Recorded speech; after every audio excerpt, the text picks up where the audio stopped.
Hey guys, welcome back. Thank you so much for joining me. And in this video, we're going to discuss what is a buyer's market phase 2.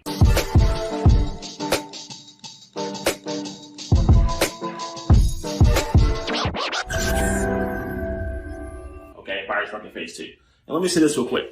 This is a market where people are like, hey, this is prosperity. All right.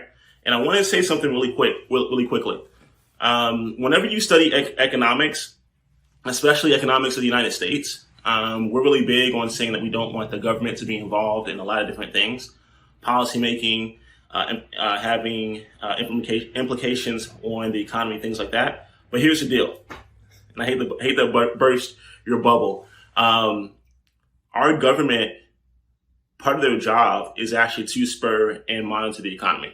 And the way our economy works is that we have a lot of involvement from our government. And I'm going to show you guys a few of those examples as we go through the phase 2. So let's dive into it. So one of the key indicators you're going to see when it comes to phase 2 of phase 2 of a buyer's market, which they call a prosperity market, by the way. You're going to see the job engine starting to tick up. Okay. And normally what happens is that the job engine is either ticking up either due to technology or normally due to different financial opportunities. So in other words, that means that that means that new jobs are starting or new companies are starting, new business owners, right? That could be SBA, for example, SBA loans. That can also be existing businesses that begin to expand. Now, they're expanding necessarily in the job force or in the amount of employees first, all right? And one of the ways that the job engine can really fire up is when our government gets involved and they change different policies. I want you to think about this. When, just as an example, when Obamacare came, or the CARES Act, I think it's called CARES Act, right? How do you want to say it? When Obamacare came into the forefront, there were quite a few entrepreneurs that saw that as an opportunity, and they went ahead and created jobs around it. I believe in 2012, when their administration created the Jobs Act, JOBS Act, which we'll talk about in a later video, that gave an opportunity for a lot of private equity or a lot of Main Street capital to get into the private equity space, right? So our government has a lot of involvement in that, not just for our federal government, but also our local government, okay? And a lot of these policy changes or implementation of policy, it takes place in the buyer's market phase 1, but you don't see the benefits of those things until phase 2 of the buyer's market, okay? That's why I have these R's right here. So it's remnants of what happened in the previous market. And I'll give you guys an example of what those are.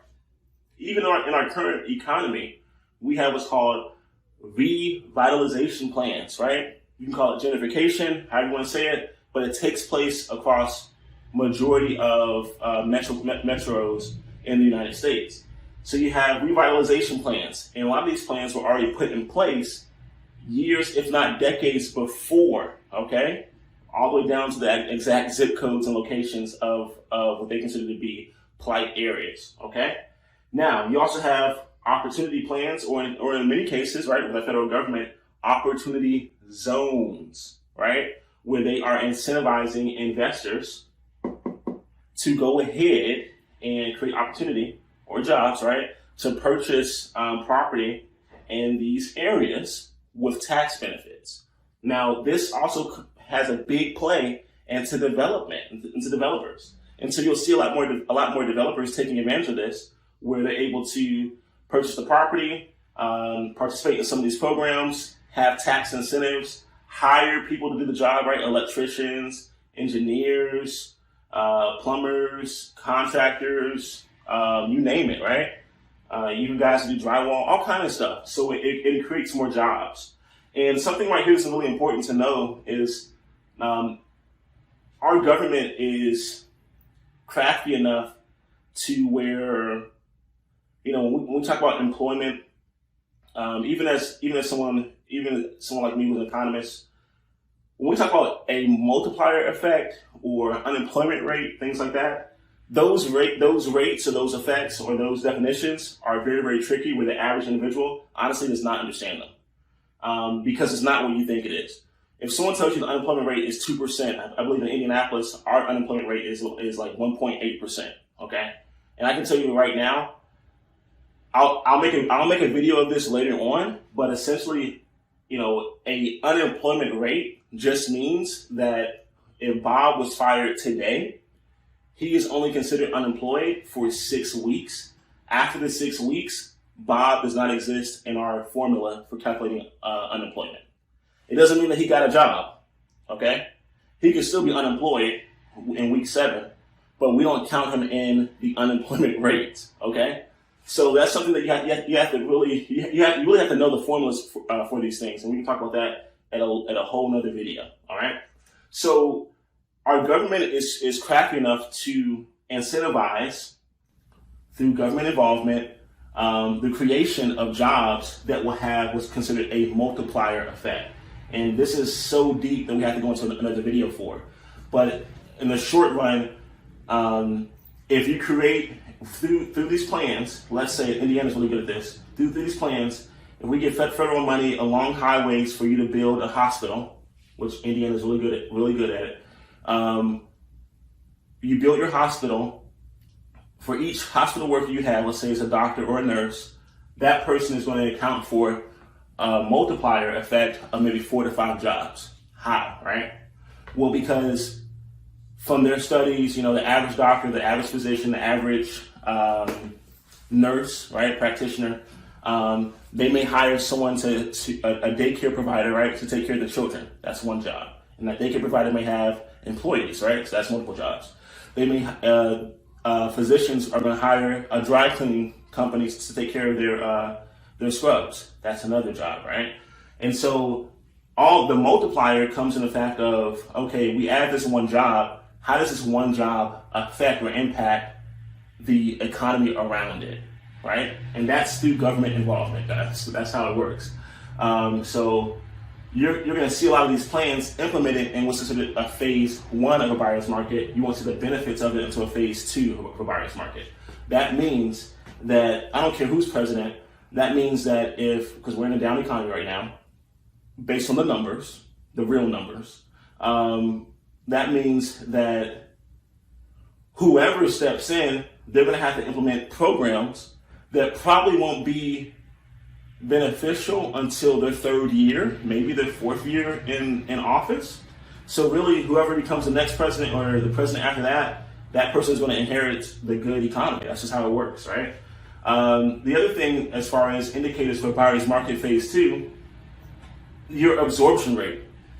By this time, because it's becoming an emerging market, you're having a job engine, multiplier effect, more jobs are being created.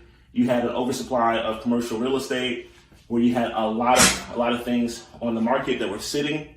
You're going to see things are absorbed a lot quicker. So maybe that same property that was for sale in phase 1, now in phase 2, someone has it under contract, within 2 weeks, right, or within a week, for example.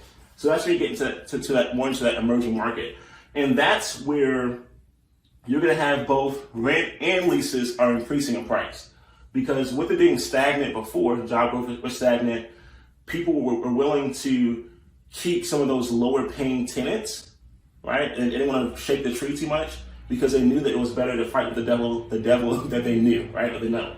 So having someone in your property that maybe is a slight smidgen under the market rate rent, you'll keep them in a buyer phase 1 market. But now in a phase 2, as everyone's prices are going up as far as rent and lease, you're going to increase yours too to be competitive and take advantage of that market.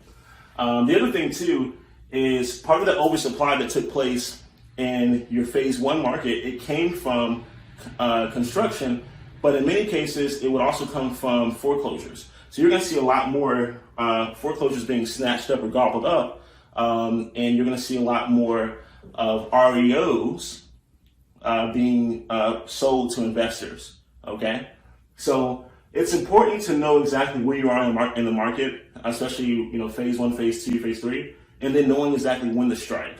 Okay, so obviously we're having an uptick here in phase 2, and this would really be a good time for investors to see value in it. You can kind of get at the tail end of a phase 1, and once you're in the beginning of a phase 2, this would be a good time to actually get in, and you can actually cause forced appreciation by simple things such as increasing your rent, increasing your rent rolls, taking advantage of some of these government involvement opportunities to where it's less capital out of pocket, and it gives you a higher return on investment.